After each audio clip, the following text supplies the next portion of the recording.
Vamos a hablar de tipos de fuerza y el primero del que vamos a hablar es fuerza de contacto. Y bueno, por ejemplo, un ejemplo de fuerza de contacto es que si aquí hay una silla muy bonita y yo estoy sentado aquí estudiando con mi libro de física, pues yo estoy aplicando una fuerza sobre esta silla y la silla está aplicando una fuerza sobre mí porque está sosteniendo mi peso. Esto es un ejemplo de fuerza de contacto. Y vamos a dividir esta fuerza de contacto en dos tipos. Una es compresión y la otra es tensión. Si yo estoy empujando un objeto, estoy aplicando una fuerza de compresión a esto.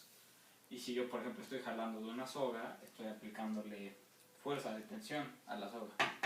Bueno, vamos a hacer una pequeña distinción aquí entre peso y masa. Mucha gente cree que el peso es igual a la masa, pero en realidad eso no es cierto. El peso y la masa no son la misma cosa. Mi masa es igual aquí en la luna y en cualquier lado, pero mi peso no lo es.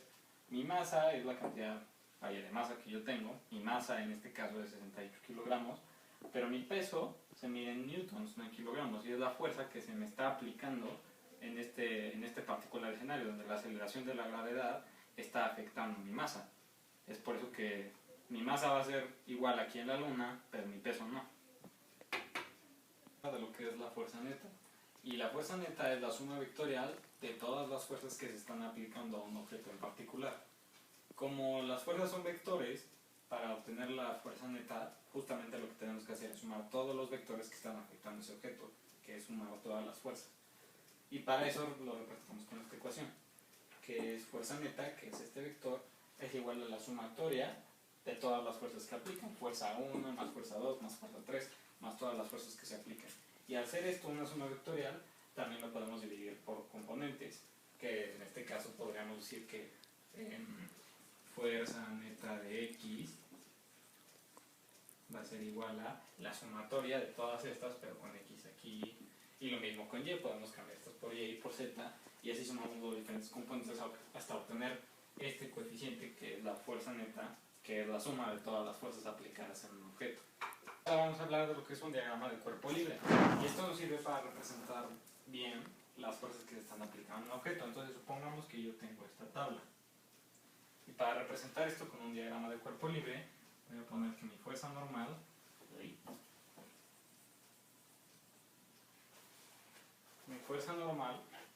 es esta que se está aplicando aquí. Esta es mi fuerza normal, pero al mismo tiempo este objeto está siendo aplicada aquí la fuerza de gravedad. Entonces esto me enseña las dos fuerzas que se están aplicando a este objeto. Si bien aquí yo dibujé esta flecha más grande que esta, en realidad no es así. En realidad ambas fuerzas tienen la misma magnitud, y es por eso que el objeto no se está moviendo ni hacia arriba ni hacia abajo. Ahora vamos a hablar de las leyes de Newton. Recordemos que la fuerza neta es la sumatoria de todas las fuerzas que se aplican en ese objeto.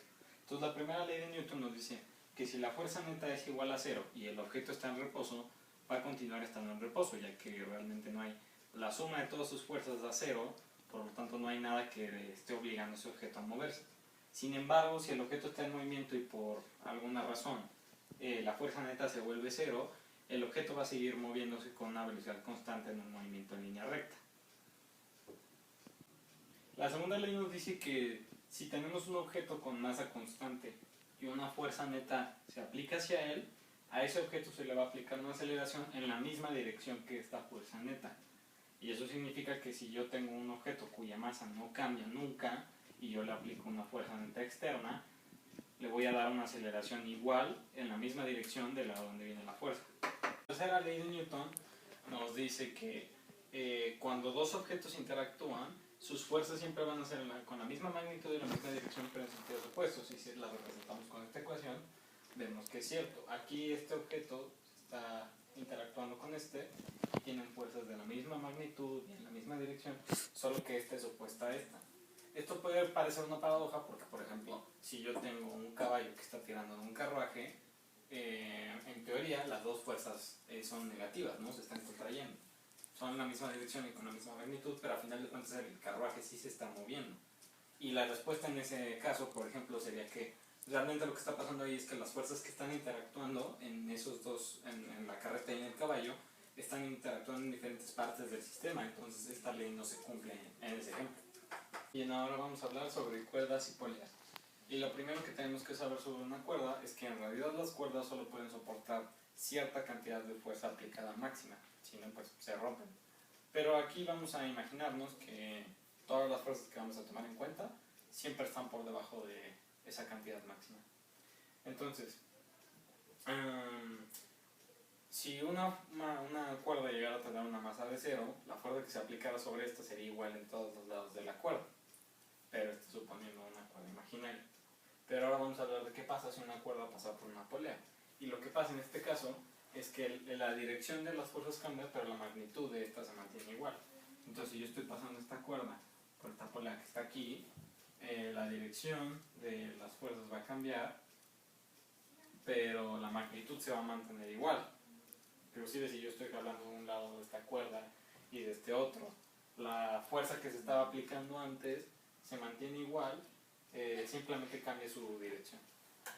Es importante saber que para todo esto de cuerdas y poleas y los problemas que se van a resolver en el futuro, se van a aplicar todos los conocimientos que tenemos de las leyes de Newton. Por ejemplo, en este sistema de cuerdas y poleas, hay un objeto aquí que están tratando de levantar en este sistema, y pues por ejemplo en la primera ley de Newton, si la sumatoria de sus fuerzas netas, más bien si su fuerza neta fuera 0, pues el objeto no se movería porque está en reposo, pero en este caso se le está aplicando una fuerza, lo que significa que el objeto se va a mover hacia arriba debido a este sistema, y se va a mover hacia arriba con una misma aceleración que es la que se le está aplicando en esta fuerza, en esta magnitud. Ahora vamos a hablar de fuerza de fricción. Hasta ahora no tomamos muy en cuenta la fuerza de fricción, pero la verdad es que de hecho aplica en prácticamente cualquiera de los casos que vemos. Entonces aquí tenemos por ejemplo este pequeño sujeto, que es de hecho Pepo, y este pequeño sujeto trata de mover esta caja.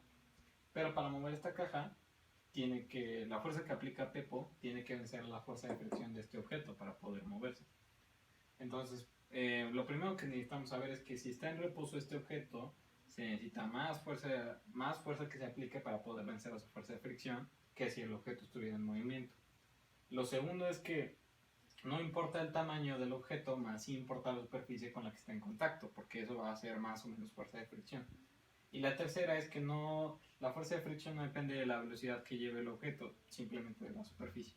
Ahora vamos a hablar de los tipos de fricción que hay. La fricción cinética, que se representa con esta ecuación, ¿no? Este es el coeficiente de la fricción cinética, este es el coeficiente de la fricción estática. La fricción cinética la vamos a ver cuando un objeto está en movimiento y esa fuerza de fricción es la que se le está aplicando al objeto que está en movimiento. Mientras que la fricción estática, como dice su nombre, es cuando un objeto está en reposo, esa es la fuerza de fricción que se le está aplicando a ese objeto en reposo. Y bien sabemos que esta fuerza es menor que esta, debido a que, es lo opuesto. Se necesita más fuerza normal para poder vencer esta fricción que esta. También es importante mencionar la resistencia del aire, que es en cierto modo otro tipo de fuerza de fricción, pero a diferencia de las dos anteriores, la resistencia del aire o fuerza de arrastre aumenta conforme aumenta la rapidez del objeto, y se representa justamente con esta ecuación. Por último, también es importante destacar que todas las aplicaciones de la fuerza de fricción son muy importantes para los problemas que se resuelven. Inclusive existe esto que se llama la tribología, que es la ciencia que estudia, que es especialista en el estudio de las fuerzas de fricción. Y siempre cuando consideremos un problema, a menos de que nos diga que no tomemos en cuenta la fuerza de fricción, hay que tomarlo en cuenta con estas ecuaciones de los coeficientes de fricción, de las fuerzas aplicadas y las velocidades incluso.